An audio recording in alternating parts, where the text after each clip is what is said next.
Hi అండి. అందరికీ నమస్కారం. Welcome to my channel. ఈ వీడియోలో ప్రభుత్వ పెన్షనర్లకు సంక్రాంతి కానుక ఇవన్నీ చెల్లింపులు అధికారిక ప్రకటన విడుదల. దీనికి సంబంధించిన పూర్తి వివరాలు వీడియోలో తెలుసుకుందాము. వీడియో అయితే ఎక్కడే గాని స్కిప్ చేయకుండా ఎండ్ వరకు చూసేయండి. అప్పుడే ఇన్ఫర్మేషన్ పూర్తిగా అర్థమవుతుంది. అలాగే వీడియో చూస్తున్న ప్రతి ఒక్కరు వీడియోకి లైక్ చేయండి ఫ్రెండ్స్. ఈ వీడియోని తోటి పెన్షనర్ మిత్రులతో అయితే షేర్ చేయండి. కొత్తగా మన ఛానల్ చూస్తున్న వారు ఇంకా ఎవరైనా సబ్స్క్రైబ్ చేసుకోకుంటే వెంటనే మన ఛానల్‌ని సబ్స్క్రైబ్ చేసుకోండి. దీని ద్వారా నేను చేసే లేటెస్ట్ వీడియోస్ అన్నీ మీ వరకు రీచ్ అవుతాయి. ఇక ఆలస్యం చేయకుండా వివరాల్లోకైతే వెళ్ళిపోదాము.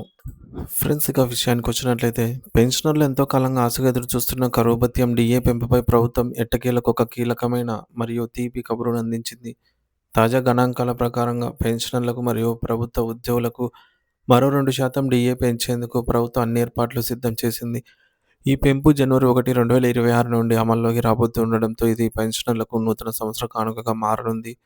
ఇప్పటికే ఒక డీఏ మంజూరు కాగా పెండింగ్‌లో ఉన్న మరో డీఏపై కూడా ప్రభుత్వం సానుకూల నిర్ణయం తీసుకోవడంతో పెన్షనర్ల కుటుంబాల్లో హర్షం వ్యక్తమవుతోంది. పెరుగుతున్న ధరల దృష్ట్యా ఈ ఆర్థిక వెసులుబాటు వారికి ఎంతో ఊరటనిస్తుంది. గతంలో పెన్షన్ కోసం 60 ఏళ్లు నిండిన వారు ప్రభుత్వ కార్యాలయాల చుట్టూ కాలు తిరిగేలాగా తిరగాల్సి వచ్చేది. కానీ ఇకపై ఆ కష్టాలకు చరమగీతం పాడుతూ ప్రభుత్వం విప్లవాత్మక మార్పులను తెచ్చిపెట్టింది.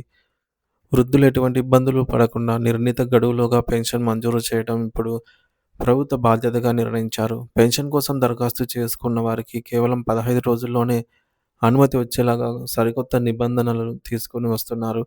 దీనివల్ల మధ్యవర్తుల బెడద తగ్గి పారదర్శకత పెరుగుతుంది. మరో అడుగు ముందుకేసి పెన్షన్ మంజూరులో అసలు ఆలస్యం కాకూడదనే ఉద్దేశంతో ముందస్తు గుర్తింపు పద్ధతిని ప్రవేశపెడుతున్నారు. ఎవరికైతే 59 సంవత్సరాలు నిండుతాయో వారి వివరాలను ప్రభుత్వం ముందుగానే సేకరించి పెన్షన్ జాబితాలో సిద్ధం చేస్తుంది. దీనివల్ల వారు 60వ ఏట అడుగుపెట్టగానే ఎటువంటి అదనపు దరఖాస్తులు లేదా వెయిటింగ్ పీరియడ్ లేకుండానే నేరుగా వారి ఖాతాల్లో పెన్షన్ డబ్బులు జమ అవుతాయి. అంటే ఉద్యోగ విరమణ చేసిన తర్వాత ఆర్థికంగా ఎటువంటి గ్యాప్ లేకుండా నిరంతరాయంగా సహాయం అందుతుందన్నమాట. ప్రభుత్వం 2026 సంవత్సరానికి పెన్షనర్ల స్వర్ణయుగంగా ప్రకటించింది. పెన్షనర్ల కష్టాలను శాశ్వతంగా తొలగించడమే లక్ష్యంగా ఈ ఏడాదిని తీర్చిదిద్దారు.